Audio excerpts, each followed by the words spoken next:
Good voice only में आपका स्वागत है। थैंक यू गौरव। सो कैसे हैं आप? All good. Thanks for inviting this session.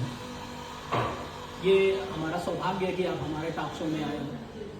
हमारे कुछ लोग जानना चाहते हैं, 2-3 सवाल हैं Okay. जो बहुत ही इंपॉर्टेंट है। जो लोग न्यू अभी ऑफिस ज्वाइन करते हैं या फ्रेशर जैसे ही उनको जॉब मिलती है तो उनके लिए ये जानना बहुत ही ज़रूरी है। तो पहला ये कि एक अच्छे मैनेजर की क्वालिटी क्या होनी चाहिए?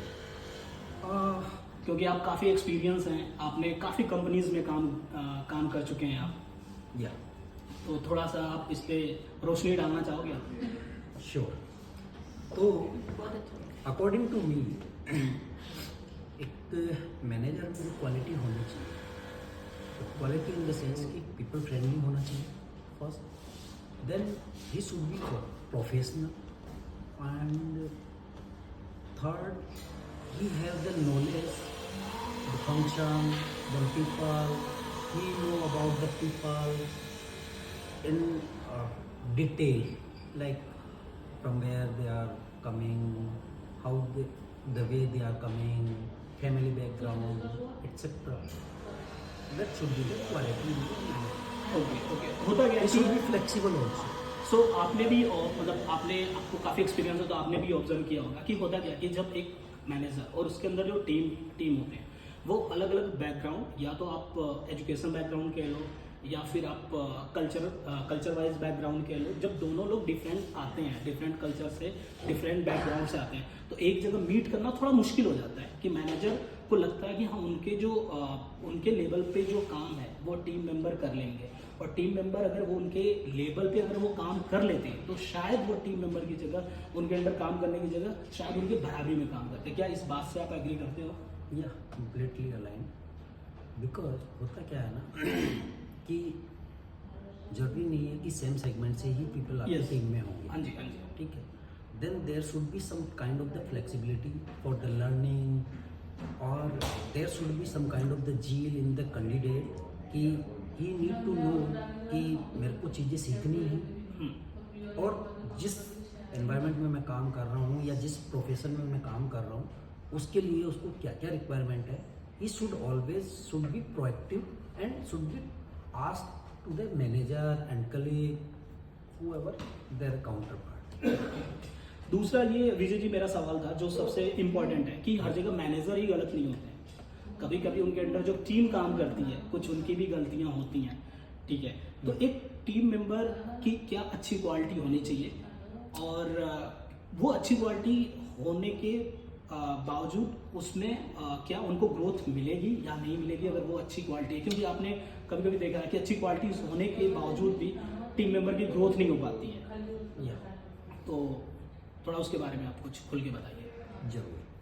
होता क्या है ना, टीम मेंबर ऑलवेज, कहने का मतलब ऐसा नहीं है कि मैनेजर गलत है या टीम मेंबर गलत है। हाँ, गलत कहाँ होता है कि लेट्स से कि अगर उसको काम समझ में नहीं आ रहा है या मैनेजर को एक अलग डिफरेंट लेवल का काम चाहिए, टीम मेंबर को मतलब कि there should be some kind of the lag कि वो समझ नहीं पा रहा है, तो अगर कहीं पे भी अंडरस्टैंडिंग गैप है then they should connect one by one and sort out the issues first. Okay okay okay, कि कहीं पे भी कोई फ्रिक्शन नहीं होना चाहिए। यस, मतलब अगर टीम मेंबर को कोई प्रॉब्लम आ रही है तो वो डायरेक्ट रीच आउट Directly अपने reach out मैनेजर को, manager। ना कि किसी और अपने कलीग से बात Colleague से करने बात से करने कोई से निष्कर्ष then नहीं we will निकलेगा, know। कोई रिजल्ट नहीं आएगा उससे।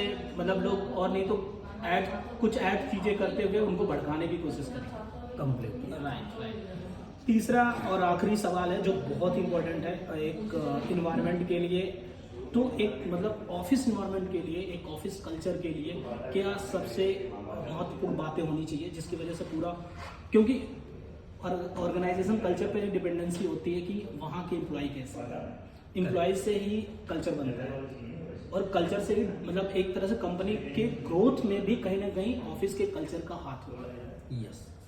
तो इसके लिए सबसे बेस्ट पार्ट ये है कि हमेशा इंसान को पॉजिटिव रहना चाहिए in respective what is the condition, personal reason, official reason, managerial issues, but always जो भी कैंडिडेट है, क्योंकि जो मैनेजर है वो भी एक कैंडिडेट ही है, तो कहने का मतलब हमेशा you should always be the positive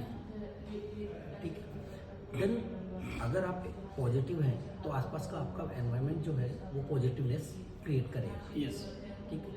तो positivity is the best thing, ठीक है। इंटरनली जो गॉसिप होती है that should be avoided at the work place, so that environment will be in positive direction.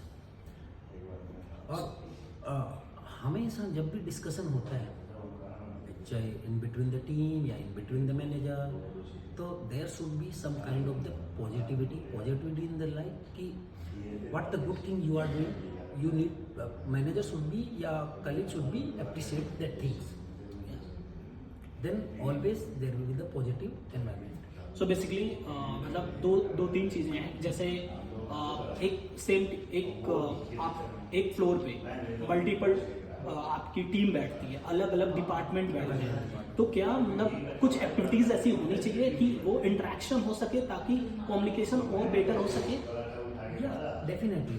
और ये मतलब क्रॉस फंक्शनल, हाँ, इसीलिए तो देखिए जब तक आपका क्रॉस फंक्शनल या फिर आप ये बोल दो कि आपका कम्युनिकेशन गैप रहेगा, देन इट्स ऑलवेज कि जो आपका जो ग्रोथ होना है वो कहीं ना कहीं स्टक होकर रह जाएगा। यस, तो इसके लिए आपको है ना cross functional multi levels channel, you need to discuss with the each and every member, you need to interact with the each and every member, so that ki you will be able to learn something new things ki what is going in their department, how new things is going in the organization, so that will give you the complete gist of the organization and ongoing क्या बोलते हैं upcoming projects and all the things. तो basically कि एक simple कह सकते हैं कि वर्टिकल के साथ साथ आपको हॉरिजॉन्टल नॉलेज भी हो सकती है क्रॉस फंक्शनिंग के ड्यूरिंग, कि हाँ आपका कहाँ पे ज़्यादा